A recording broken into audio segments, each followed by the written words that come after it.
ಯೋಹಾನನ ಸುವಾರ್ತೆ 19ನೇ ಅಧ್ಯಾಯ 26-27. ಯೇಸು ತನ್ನ ತಾಯಿಯನ್ನು ಹತ್ತಿರದಲ್ಲಿ ನಿಂತಿದ್ದ ತನ್ನ ಪ್ರೀತಿಯ ಶಿಷ್ಯರನ್ನು ನೋಡಿ ತಾಯಿಗೆ, ಅಮ್ಮ, ಇಗೋ ನಿನ್ನ ಮಗನು ಎಂದು ಹೇಳಿದನು. ತರುವಾಯ ಆ ಶಿಷ್ಯನಿಗೆ, ಇಗೋ ನಿನ್ನ ತಾಯಿ ಎಂದು ಹೇಳಿದನು. ಇಲ್ಲಿ ಕ್ರಿಸ್ತನು ಬಂದಿರುವಂತದ್ದು ಯಾಕೆ? ನನ್ನ ನಿಮ್ಮೆಲ್ಲರ ಪಾಪವನ್ನ ಪರಿಹರಿಸುವುದಕ್ಕಾಗಿ ಆತನು ಈ ಲೋಕಕ್ಕೆ ಬಂದಿದ್ದಾನೆ.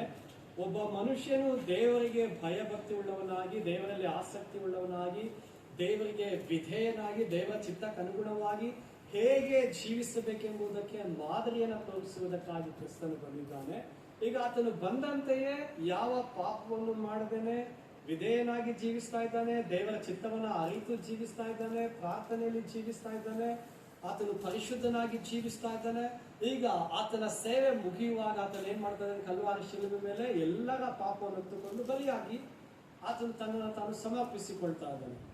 ಈಗ ಕ್ರಿಸ್ತನು ಬಂದಂತ ಕೆಲಸ ಮುಗೀತು ಅಲ್ವಾ? ಹೌದು ತಾನೆ? ಮುಗೀತಾ? ಮುಗ್ದಿಲ್ವಾ? ಮಾತಾಡಿ. ಮುಗ್ಲಿಲ್ವಾ? ಯಾಕೆ ಮುಗ್ದಿಲ್ಲ? ಮುಗೀತಾ? ಜೋರಾಗಿ ಮಾತಾಡ್ಬೇಕು. ಮಾತಾಡಿಲ್ಲ ಅಂದ್ರೆ ವಾಕ್ಯ ಮುಂದಕ್ಕೆ ಹೋಗಲ್ಲ.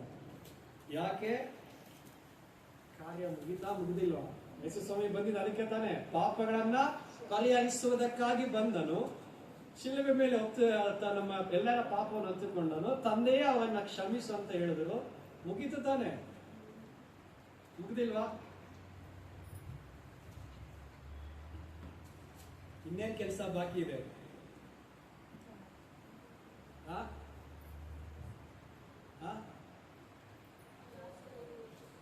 ಆತ್ಮನ ಒಪ್ಪಿಸ್ಕೊಟ್ಟಿಲ್ಲ. ಆಮೇಲೆ ಹಲ್ಲೆಲೂಯಾ, ತಂದೆಯಿಂದ ಬಂದಂತ ಪರಲೋಕದ ಜವಾಬ್ದಾರಿಯನ್ನ ಕ್ರಿಸ್ತನು ಹೇಗೆ ಹೊತ್ತು ನಿಭಾಯಿಸ್ತಾ ಇದ್ದಾನೋ, ಈ ಲೋಕಕ್ಕೆ ಬಂದ ಮೇಲೆ ಆತನನ್ನ ಸಾಕಿ ಸಲಹುವುದಕ್ಕಾಗಿ ದೇವರು ಕೊಟ್ಟಂತ ತಂದೆ ತಾಯಿಯ ವಿಷಯದಲ್ಲಿ ಸಹ ಒಂದು ಜವಾಬ್ದಾರಿ ಆತನ ಮೇಲಿದೆ. ಪ್ರತಿಯೊಬ್ಬ ಮಕ್ಕಳಿಗೂ, ಪ್ರತಿಯೊಬ್ಬ ಮನುಷ್ಯನಿಗೂ ಜವಾಬ್ದಾರಿ ಅನ್ನಂಥದ್ದು ಇದ್ದೇ ಇದೆ. ಜವಾಬ್ದಾರಿ ಇಲ್ಲದಂತ ಮನುಷ್ಯನು ಮನುಷ್ಯನೇ ಅಲ್ಲ. ಒಬ್ಬ ಮನುಷ್ಯನಿಗೆ ಜವಾಬ್ದಾರಿ ಇಲ್ಲ ಅಂದ್ರೆ ಆ ಮನುಷ್ಯನಿಗೆ ಯಾವ ಬೆಲೆಯೂ ಇಲ್ಲ. ಹಲ್ಲೆಲೂಯಾ. ಒಬ್ಬ ಮನುಷ್ಯನಿಗೆ ಯಾವಾಗ ಬೆಲೆ ಬರುತ್ತೆ? ಯಾವಾಗ ಆತನು ಜವಾಬ್ದಾರಿ ಉಳ್ಳವನಾಗಿ ನಡ್ಕೊಳ್ತಾನೋ, ಜವಾಬ್ದಾರಿಗಳನ್ನ ಹೊತ್ತು ನಿಭಾಯಿಸ್ತಾನೋ, ಆಗ್ಲೇನೆ ಆ ಮನುಷ್ಯನಿಗೆ ನಿಜವಾದಂತ ಬೆಲೆ. ಜವಾಬ್ದಾರಿ ಹೀನನಾಗಿ ನಡೆಯುವವನು ಮನುಷ್ಯರ ದೃಷ್ಟಿಯಲ್ಲೂ ಅಸಹ್ಯನು, ದೇವರ ದೃಷ್ಟಿಯಲ್ಲೂ ಅಸಹ್ಯನು. ಹಲ್ಲೆಲೂಯಾ.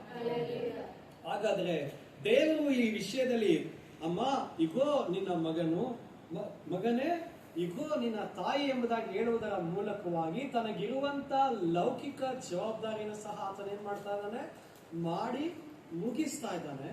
ನಮ್ಮ ವಿಷಯದಲ್ಲಿ ನಾವು ಕ್ರಿಸ್ತನನ್ನ ಅರಿತ ಮೇಲೆ ಆತ್ಮಿಕವಾದ ಜವಾಬ್ದಾರಿ ಎಷ್ಟು ಪ್ರಾಮುಖ್ಯವೋ, ಲೌಕಿಕವಾದಂತ ಜವಾಬ್ದಾರಿ, ಕುಟುಂಬದ ವಿಷಯವಾದಂತ ಜವಾಬ್ದಾರಿ ಅದು ಅಷ್ಟೇ ಪ್ರಾಮುಖ್ಯವಾದದ್ದು. ಯಾಕಂದ್ರೆ ಕ್ರಿಸ್ತನು ನೇಮಿಸಿರುವಂತದ್ದು ಮೊದಲು ದೇವರು, ನಂತರ ಕುಟುಂಬ, ನಂತರ ಸೇವೆ ಆಗಲಿ, ಬೇರೆ ಎಲ್ಲ ಕಾರ್ಯ ಆಗಲಿ ಮೂರನೇದಾಗಿ ಬರುವಂತದ್ದು. ಮೊದಲು ಆದಾಮನಿಗೂ ದೇವರಿಗೂ ಸಂಬಂಧ ಇತ್ತು. ನಂತರವಾಗಿ ಉಂಟಾದಂತ ಸಂಬಂಧ ಏನು? ಆದಾಮನಿಗೂ ಹವ್ವಳಿಗೂ ಉಂಟಾದಂತ ಸಂಬಂಧ. ಹಾಗಾದ್ರೆ ಮೊದಲು ದೇವರಿದ್ದಾನೆ, ಎರಡನೇದಾಗಿ ಕುಟುಂಬ ಇದೆ, ಮೂರನೇದಾಗಿ ದೇವರ ಕಾರ್ಯಗಳು, ಸೇವೆ ಕಾರ್ಯಗಳು, ನಿಮ್ಮ ಲೌಕಿಕವಾದಂತ ಕಾರ್ಯಗಳು, ವೈಯಕ್ತಿಕವಾದಂತ ಕಾರ್ಯಗಳು ಇದೆ.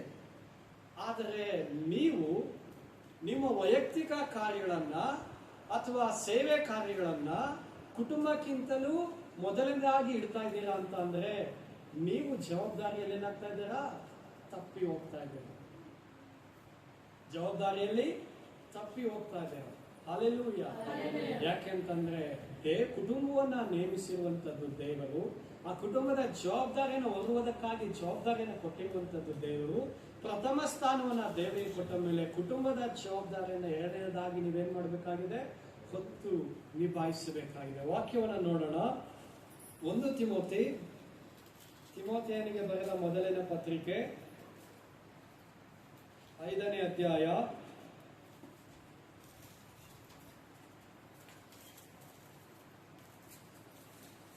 8 8ನೇ ವಚನ. ಯಾವನಾದರೂ ಸ್ವಂತ ಜನರನ್ನು, ವಿಶೇಷವಾಗಿ ತನ್ನ ಮನೆಯವರನ್ನು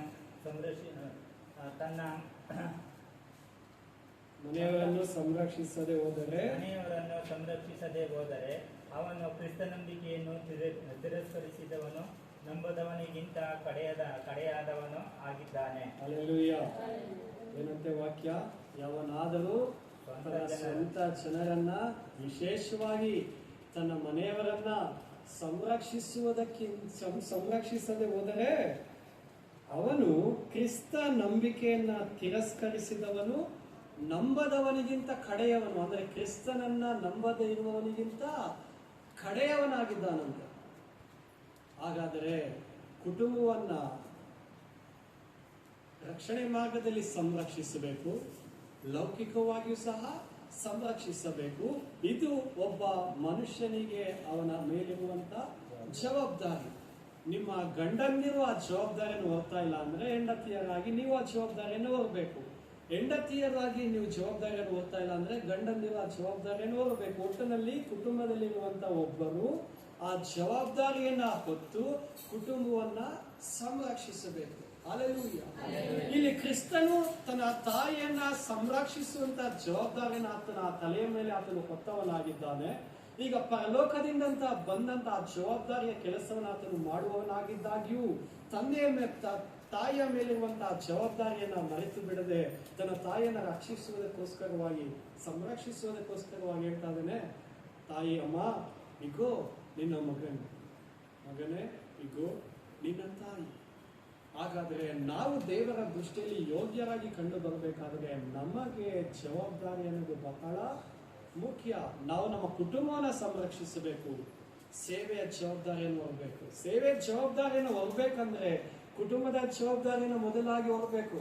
ಕುಟುಂಬದ ಜವಾಬ್ದಾರಿಯನ್ನೇ ನಾನು ಹೊರಲ್ಲ ಅಂದ್ರೆ ಸೇವೆ ಜವಾಬ್ದಾರಿಯನ್ನ ಹೇಗೆ ಹೊರಲಿಕ್ಕೆ ಸಾಧ್ಯ ಇದೆಯಾ? ಯಾಕೆ? ಜವಾಬ್ದಾರಿ ಅಂದ್ರೆ ಏನು ಅಂತಾನೆ ಗೊತ್ತಿಲ್ಲ. ನಿಮಗೆ ಜವಾಬ್ದಾರಿ ಅಂದ್ರೆ ಏನು ಅಂತಾನೆ ಗೊತ್ತಿಲ್ಲ ಅಂದ್ರೆ ದೇವರು ನಿಮ್ಮನ್ನ ಸೇವೆ ಜವಾಬ್ದಾರಿಯನ್ನು ಕೊಟ್ಟು ನಿಲ್ಲಿಸ್ತಾನೆ ಅಂತ ಹೇಳ್ತೀರಾ?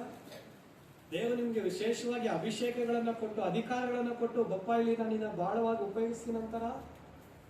ಹಲ್ಲೆಲೂಯಾ. ದಾವೀದನನ್ನ ಅರಸನಾಗಿ ಮಾಡೋದಕ್ಕಿಂತ ಮುಂಚೆ ಆತನಿಗೊಂದು ಜವಾಬ್ದಾರಿ ಇತ್ತು. ತನ್ನ ಕುರಿ ಮಂದೆಯನ್ನ ಸಂರಕ್ಷಿಸುವ ಜವಾಬ್ದಾರಿ, ಅದನ್ನ ಪೋಷಿಸುವಂತ ಜವಾಬ್ದಾರಿ, ಅದನ್ನ ಕಾಯುವಂತ ಜವಾಬ್ದಾರಿ. ಹಲ್ಲೆಲೂಯಾ.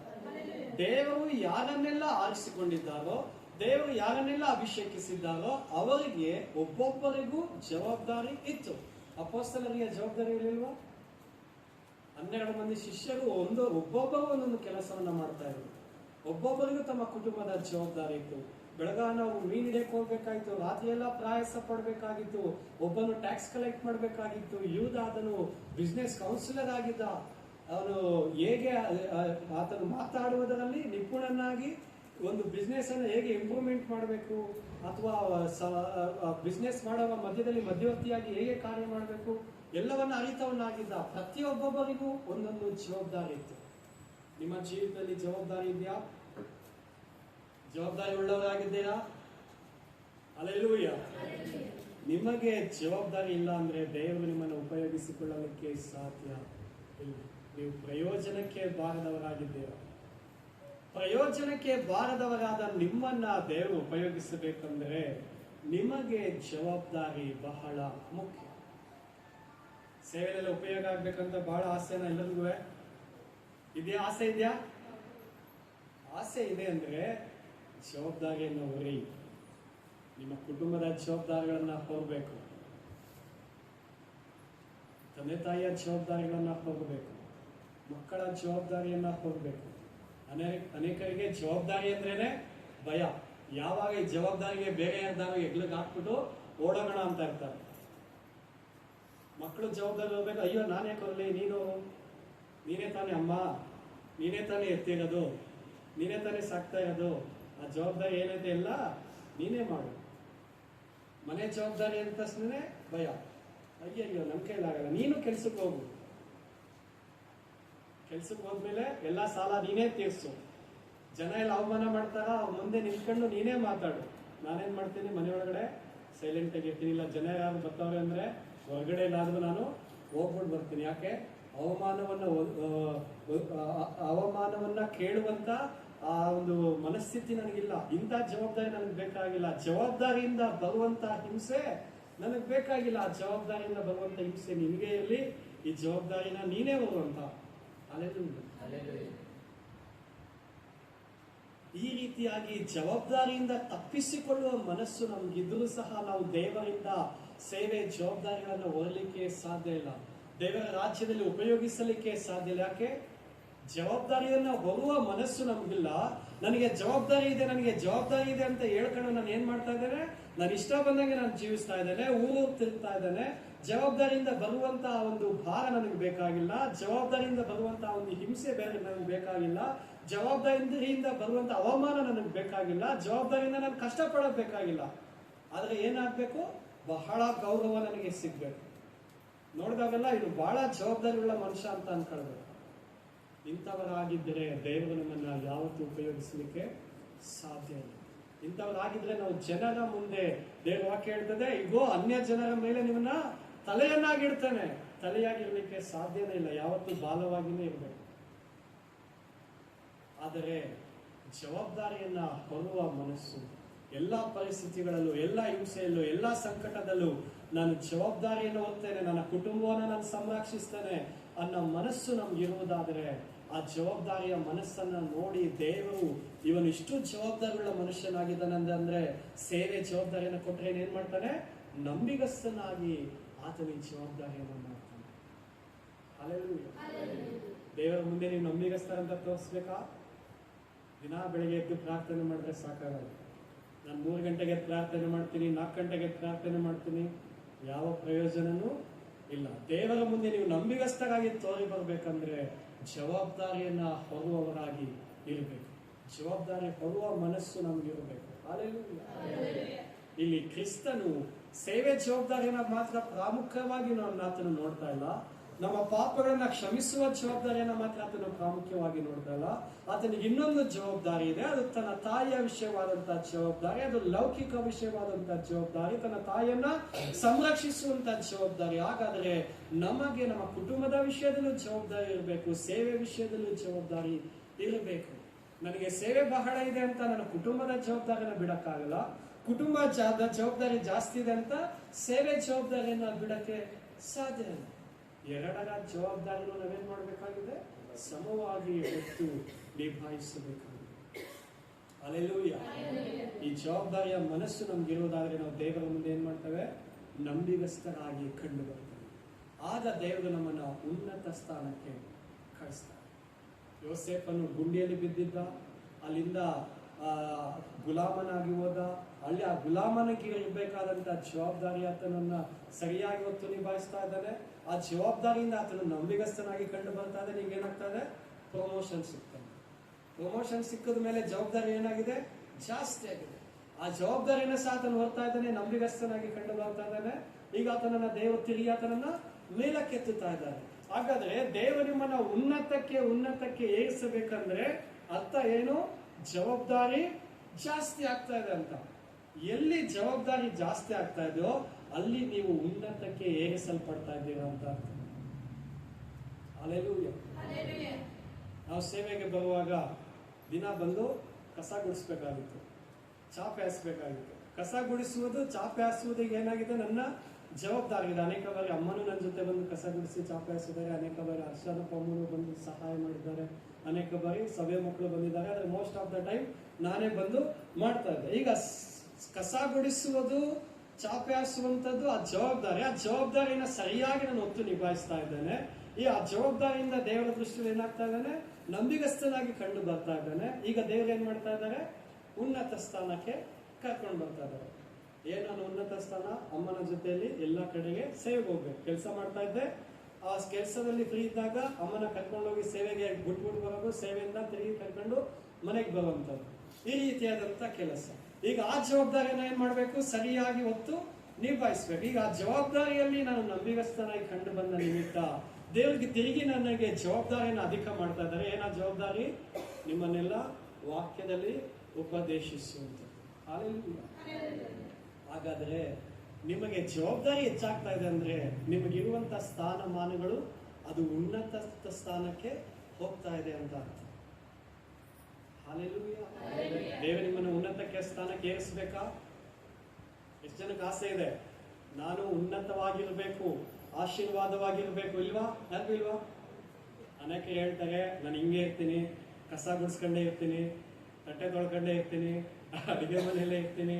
ಹಾಲೆಲೂಯಾ. ಅಡಿಗೆ ಮನೆಯಲ್ಲೇ ಇರಿ ಅಂತ ದೇವ್ರು ನಿಮ್ಮನ್ನ ಕರೆದಿಲ್ಲ, ಬರೀ ಕಸ ಗುಡಿಸ್ಕೊಂಡೇ ಇರಿ ಅಂತ ಕರೆದಿಲ್ಲ, ಬರೀ ಚರ್ಚಿಗೆ ಬಂದು ಹೋಗಿ ಅಂತಾನೆ ಕರೆದಿಲ್ಲ. ದೇವ್ರಿಗೆ ಏನಾಗಬೇಕು? ನೀವು ಜವಾಬ್ದಾರಿಗೆ ಮುಂದೆ ಬರಬೇಕು. ಅಲ್ಪ ಸ್ಥಾನದಿಂದ ಉನ್ನತ ಸ್ಥಾನಕ್ಕೆ ಬರಬೇಕು. ನೀವು ಅನೇಕರಿಗೆ ಆಶೀರ್ವಾದವಾಗಿರಬೇಕು, ಅನೇಕರು ನಿಮ್ಮಿಂದ ಬಲವನ್ನ ಹೊಂದಬೇಕು. ಹಾಲೆಲೂಯಾ. ನೀವು ರಾಜಾದಿರಾಜನ ಮಕ್ಕಳಾಗಿದ್ದೀರಾ. ರಾಜಾದಿರಾಜನ ಮಕ್ಕಳು ಬರೀ ಕಸ ಗುಡಿಸ್ಕೊಂಡಿದ್ರೆ ಚಂದನ?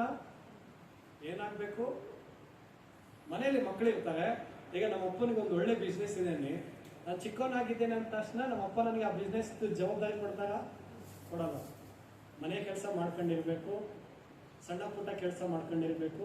ಈಗ ಅದರಲ್ಲೆಲ್ಲ ನಾನು ನಂಬಿಗಸ್ತನಾಗಿ ಕಂಡು ಬರ್ತಾ ಇದ್ರೆ ಅವ್ರ ಅಪ್ಪ ಏನ್ ಮಾಡ್ತಾರೆ? ಇನ್ನೊಂದು ಸ್ವಲ್ಪ ಹೆಚ್ಚಿನ ಕಾರ್ಯವನ್ನ ಕೊಡ್ತಾರೆ. ಈಗ ದೊಡ್ಡವನಾಗಿ ಬೆಳೀತಾ ಇರ್ತೇನೆ, ಜ್ಞಾನ ಬರ್ತಾ ಇದೆ, ಜವಾಬ್ದಾರಿ ಬರ್ತಾ ಇದೆ. ಅಪ್ಪ ಹೇಳಿದಂತ ಎಲ್ಲಾ ಜವಾಬ್ದಾರಿಯನ್ನ ನಾನು ಮಾಡ್ತಾ ಇದ್ದೇನೆ. ಈಗ ಅಪ್ಪ ಏನ್ ಮಾಡ್ತಾರೆ? ಸ್ವಲ್ಪವಾಗಿ ಕರ್ಕೊಂಡು ಬಂದು ಆಫೀಸಲ್ಲಿ ಕೂರಿಸ್ಕೊಳ್ತಾರೆ.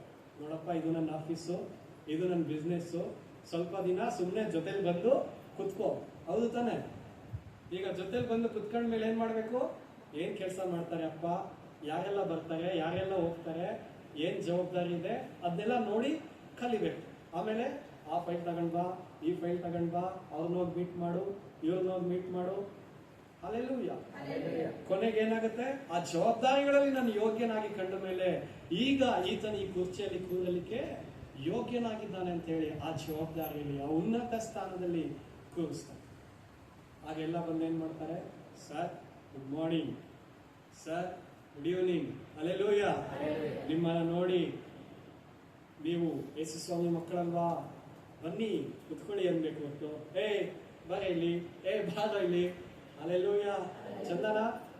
ರಾಜಾದಿರಾಜನ ಮಕ್ಕಳು ನೀವು, ರಾಜಕುಮಾರರು ರಾಜಕುಮಾರಿಯರು ಆಗಿರ್ಬೇಕನ್ನೋದೇ ದೇವರ ಚಿತ್ತ.